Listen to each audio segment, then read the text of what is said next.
Welcome to the Boosted Volunteer Podcast. We share the stories of dedicated Booster Club volunteers and the tools and strategies they use to run successful booster clubs. We also have sought-out experts on fundraising, volunteer management, and running nonprofits to share best practices. Hosted by Robin Eisler and Evan Eisler, you won't want to miss these great episodes that will help you run your booster club like a champ.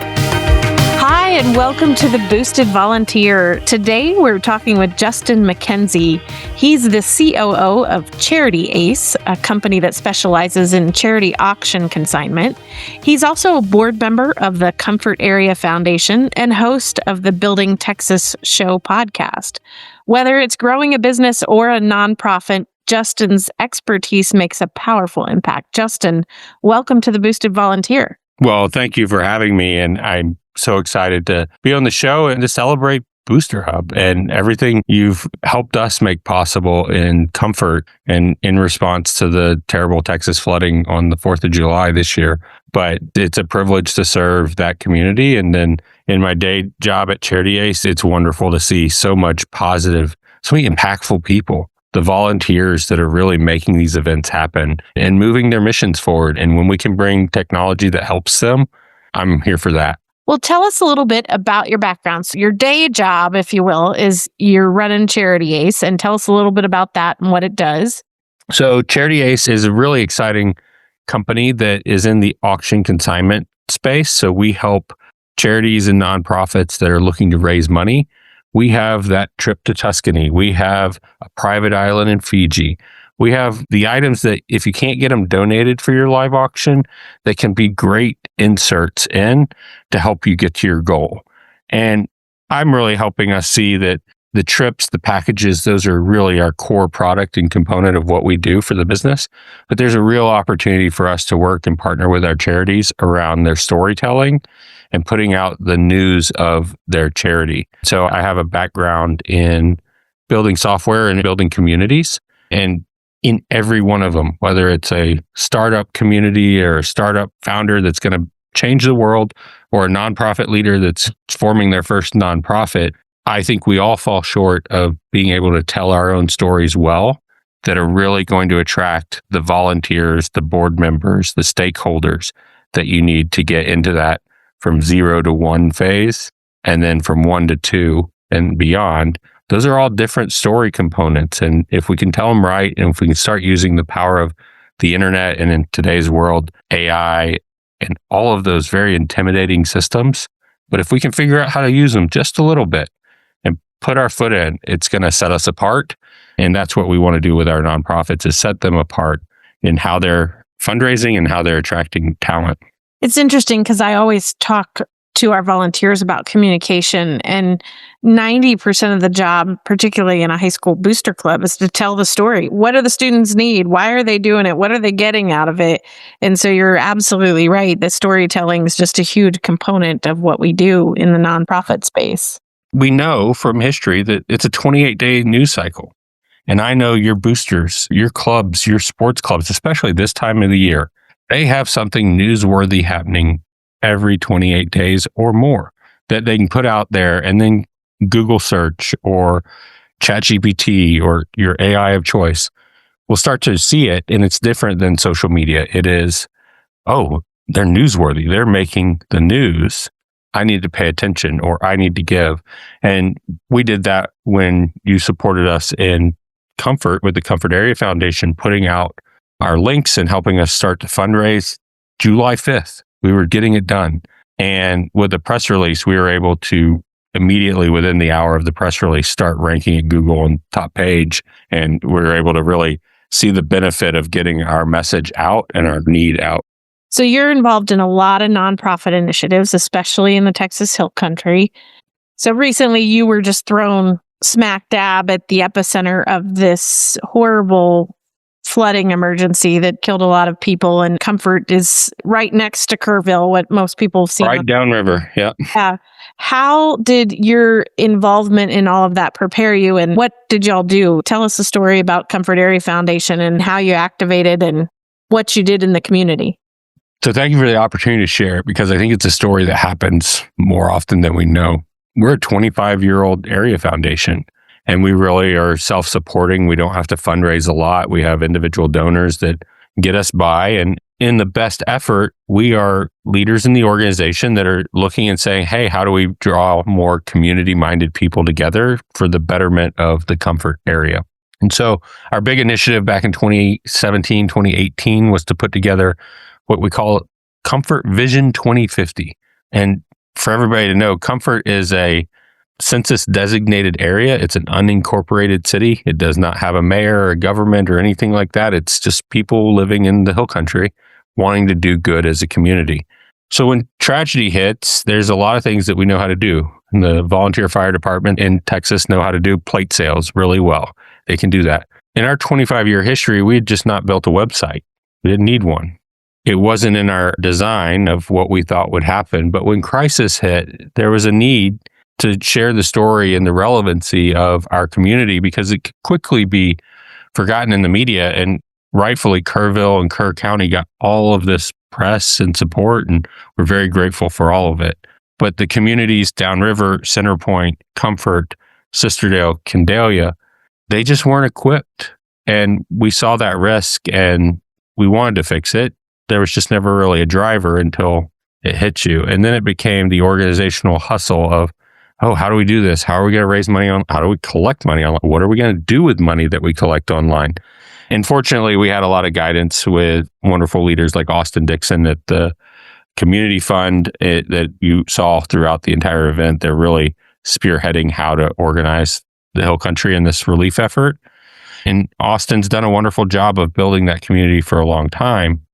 My call to action for leaders that are sitting in a group that doesn't have a website, that doesn't have a way to digitally interact with your stakeholders or your constituents, get ahead of it now, because in crisis, it gets much harder. You learn any holes in your accounting. You learn any regulatory hurdles that you have, your banking hurdles. Are you ready to take money online? Do you have t-shirts and hats and things to sell? And we didn't have any of that. And I reached out to a friend, David McGinnis, and he said, I know who to call, and really helped us because he was at a different stage in life, had a similar experience and came across you, and really appreciate your platform. There was a referral from a mentor that took a 25-year-old organization and put us online in 48 hours, and now we're successfully fundraising. And I have to call out that when we did that, you also see who in your community shows up. When we talk about giving, it's easy to talk about money and measure that success. But in giving, in my belief, is you give of time, talent, and treasure. And so for everybody that rolled up their sleeves and gave time and talent, yourself included, we're very appreciative of that. Well, our pleasure here at Booster Hub to do that. We're Central Texas based. My kids have gone to camp for a long, long time. So it was definitely something that had our emotions all triggered and devastating to watch, I think, for everyone. So when David called and said, hey, we need some help, both Booster Hub, our partners at UCO, our merchant processor, they jumped in. They're also San Antonio based. So it felt really good to take our tool that we built for this to take a small nonprofit online and get you ready to fundraise and sell things and collect money, get the word out there in just a day or so. It felt really good to see Booster Hub do that for you, and still doing, it's still going. So still doing. And what you meet all those people. And then I look around my board members that are on the area foundation with me. And one of them, in his day job, he's the CEO of a company called Baker Hill, which is based out of Indianapolis, Indiana. And here he's a community leader. He has a winery. He's been very successful in his career, but as giving person as there is. And what we enabled through that technology is then his staff out of a national company based in Indy is now making an impact through our little foundation in Comfort. It gave our visibility to the whole country through our neighbors and peers that we work with all the time, but we would never have been able to equip into their audience outside of there being tragedy. And Andy put on a master course in how a local community leader should show up as a corporate citizen with his company and encouraging his company to give and his clients and vendors and encouraging them to get involved. Time, talent, and treasure, right? And then for him, he was rolling up his sleeves. He was moving wood. He was doing that hard work too. And life had to pause for a week or two for a very busy family, a very busy business. And it really reminded the priorities were in the right place. And it's encouraging to see. That tragedy always brings out the best in people. I've always found that. I've had the opportunity. In fact, that's how I met David, right? David McGinnis, Right. The earthquake in Haiti many years ago. I was coordinating flights and David called and said, I have a plane. Where can I go to help? And he and his son and his pilot went down there for, I think they were down there for almost a month, flying around, doing great work. Well, like I said, Booster Hub was just proud to be a participant. We were glad to be able to do something that helped. And it was very exciting to see the organization grow through. We were watching it on the back end, what was happening. Yeah.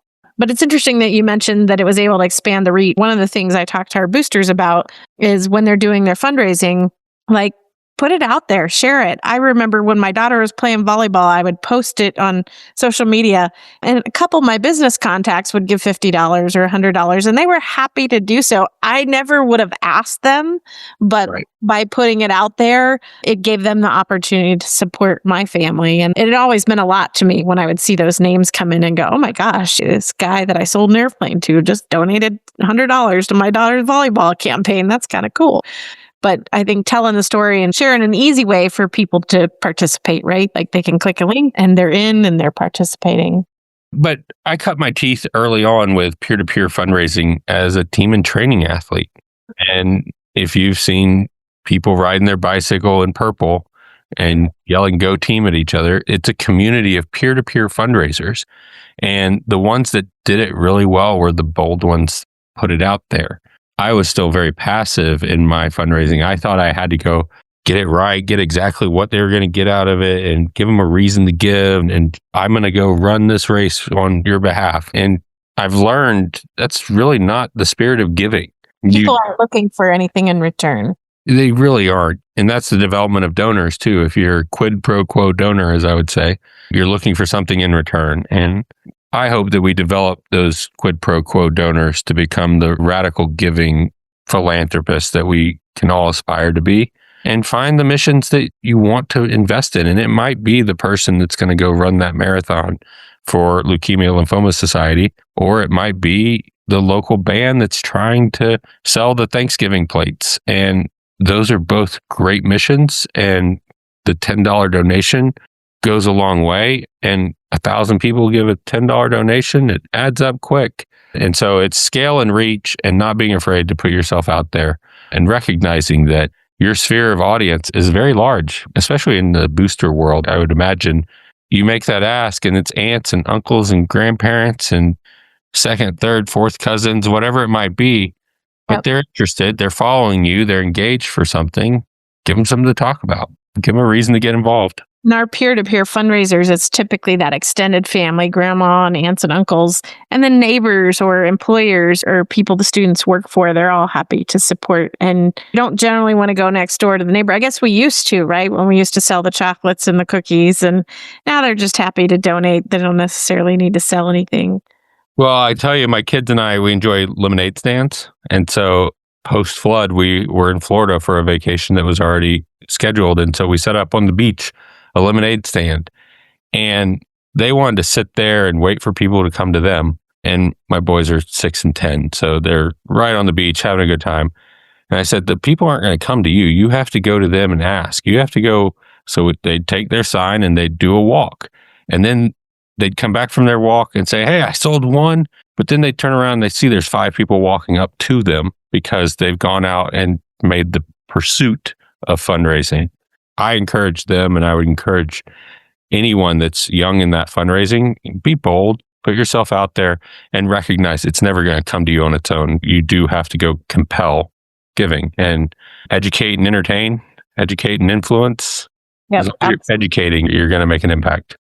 I want to talk a little bit, Justin, about specifically accepting donations online. So there was an organization working parallel to y'all down in Hill Country, and they ran into a big problem. They were just using a Venmo account, and they raised a bunch of money, and it got stuck in the Venmo, and they literally couldn't get the money out.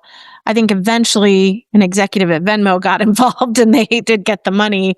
But I think it's a really important factor because people, particularly in a crisis situation, but in any nonprofit, you really need to think about those things. When you raise the money, when are you going to get the money? Where's it going to be deposited? How's it going to impact your accounting? And when you're doing this for an emergency response effort, you might not have time to check all those boxes. Well, and you could personally put yourself in a really hard position when you talk about Venmo and Cash App or whatever other form of transaction. There's a regulatory component to this. There's a responsibility to having a 501c3, and you have to report. And it comes out very visibly in your 990 and GuideStar and other tools where you can publicly see who is this and how are they using the funding that they're getting. And so it becomes an issue in crisis. And I learned a lot through this crisis moment of people are good. People want to give, and they're looking for the fastest way to make that impact. And if I went out and said, here's my Venmo link and give me all that money and I'm going to pass it on to these organizations, I'm taking a big tax risk for myself personally if I don't have a 501c3. And then if I'm representing that 501c3 and I'm taking that money, I'm taking a big burden of stewardship, right? You're a steward of that funding, and you're going to have to account for how did you deploy it. And you say, well, I kept $99 and I put $1 towards the flood. Someone's going to have a problem with that, and it's going to come back on you. It's not going to be on anyone else. And so I would encourage, like, even in crisis, moving quickly, make sure that you're moving smartly. We learned a lot about our accounting when we tried to set up our accounts, and it was a great exercise for us as a nonprofit. But we were also very fortunate to be able to work with the Secretary of State, be able to work with our banks, and have the pre-existing relationship to make those things right. Where if you're a new organization saying, I'm going to stand up in crisis right now and I'm going to start taking money, I would just caution, find somebody that's done it before and already has the systems and already has the tools to make sure you're not putting yourself into a personal liability, and to make sure that when you take those funds, you can turn around to those donors and say, very quickly, here's how they got deployed. In the instance where it's stuck in Venmo, you can go back and tell them that, but they're going to be disappointed. And it's stuck in Venmo for a reason that you never would have considered or known was an issue. You have no idea how to remedy it. You don't know what your taxes are going to look like on the receipts and accounting. So I see a lot of this great crowdfunding and crowd helping. And I would just caution those leaders to partner with someone like you, someone who's done the compliance work, that has the accounting tools. I had so much confidence once it was set up that the donors are getting the receipts that they need. My treasurer, who's a retired rear admiral, like, I don't want to disappoint this guy. He was great with it because he saw immediately, oh, here's the full ledger. Here's how it's coming in. Here's them getting their receipts. Here's how we're claiming it. What's this on cost? Well, they helped us do merchandise. And so there is a cost to merchandise, but here's the return. And it's a better than our average return, so that on our 990, there's a cost of fundraising there on that type of merchandise, but it's well within the balance of everyone understands it. So there's a lot of components. Sorry, it's a long answer. From day one, when you take money as a nonprofit or claiming to be a nonprofit, you have a whole different set of expectations on you than a business transaction, than a gift to your neighbor, or the $10 to the Girl Scout cookies, right? There's some people at Girl Scout cookie land that have to do a lot of reporting and compliance, I know. But in that moment, giving is very different. And so we think we can just go put money in the Salvation Army bucket, right? We can go buy those Girl Scout cookies and move on. But when it comes to online giving and traceability, chain of custody, receipts, tax reporting, it's complex, it's hard. Don't go on that journey alone.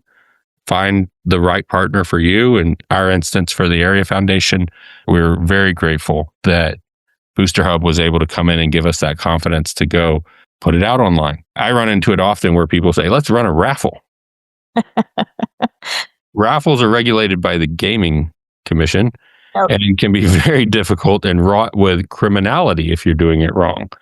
So please be careful. That today, just 50-50 raffles. They're always hearing about them at booster clubs. Well, right. And to share with Comfort Area Foundation, we put you through our commercial credit card application process. I think we started it at 9 a.m. It was done by noon. You were online at like 1 o'clock. So you might think, hey, I'll just do Venmo because I can't get something up and running. But you guys were up and running in a morning. Right. And the only delay in that was us. It would have been even faster if we'd been prepared and not in urgency, right? So get ahead of your season. In crisis, it's hard to predict. But if you're the school booster club and school just started yesterday, You've got a day. You've got to figure it out pretty quick. Have a week or two, but you got a day. You got a day to get this set up. But don't take the shortcut to, I'll just use my Venmo to sell the Chick-fil-A sandwiches. No, pause that, call Booster Hub, and find the solution that's right for your organization. And do it with confidence. Your board members will love it. Your stakeholders will appreciate it. And those invisible donors that would never give or be involved and just not know that you are doing anything. Now you can give them a platform to know what you're doing, get involved, stay connected, give, buy, all of those things through a tool that you have. You helped us organize volunteers. We can do volunteer days.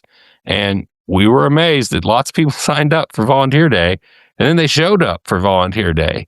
And for the folks in my organization, that was a new concept because they didn't have to hound them on the phone. They didn't have to beg them to show up. We had complete strangers from all over the country coming in to help.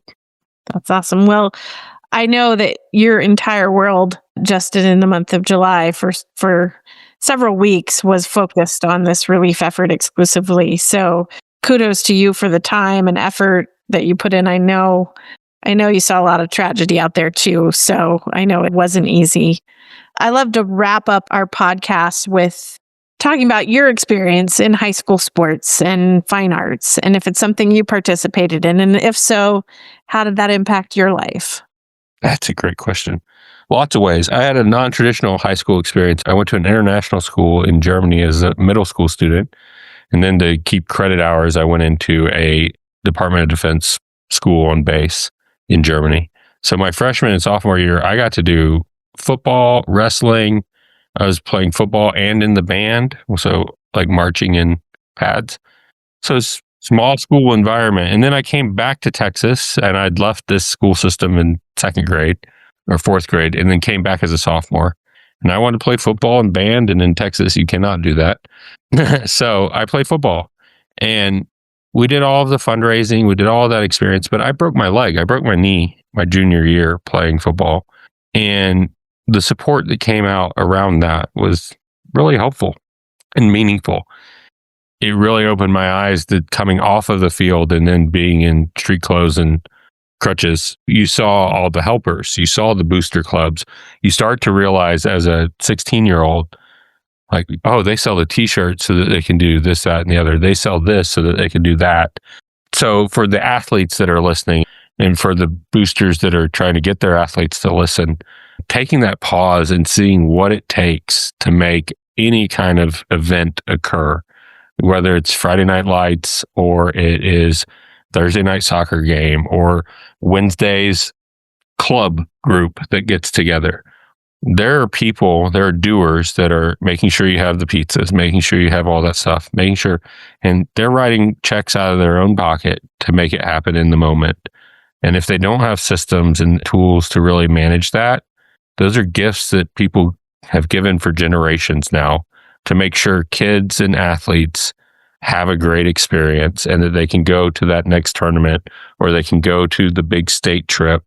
I think when we were in high school and when you're in that I'm the athlete mindset, it's easy to forget that there's a lot of helpers that are making sure you can stay there as the main thing, the football team playing football. But there's just so much happening behind there. And that was a real eye-opener for me. And in my high school sporting, I was never the athletic star.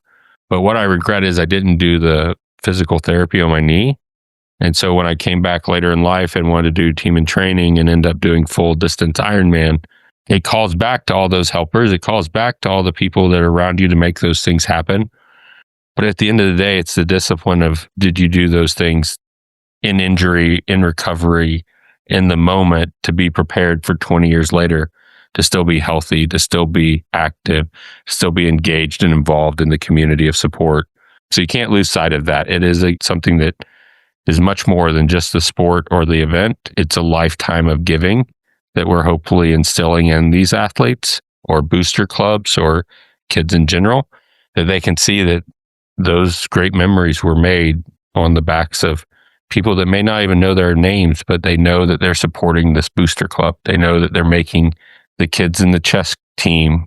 They're giving them the capability to go to the tournament and use the bus and buy and pay the fuel and the food to do all those things.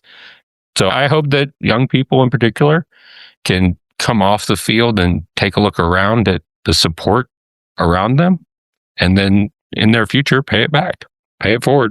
Well, it sounds like those doers and givers definitely made an impact on you, because you've certainly taken on that role, especially in the short time I've known you in the past year, especially recently. So thank you for your contributions to the community and all that you're doing in comfort and trying to run a business all at the same time, right? It's a lot of work.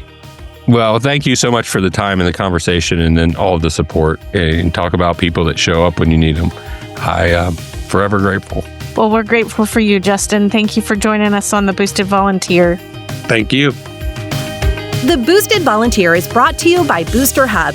To find out more about Booster Hub and how our app can help you improve communications, increase engagement, raise more money, and manage your booster club responsibly, visit www.boosterhub.com. And then make sure to search for Booster Club Podcast in Apple Podcasts, Spotify, and Google Podcasts, or anywhere else podcasts are found. Make sure to click subscribe so you don't miss any future episodes. On behalf of the team here at Booster Hub, thanks for listening.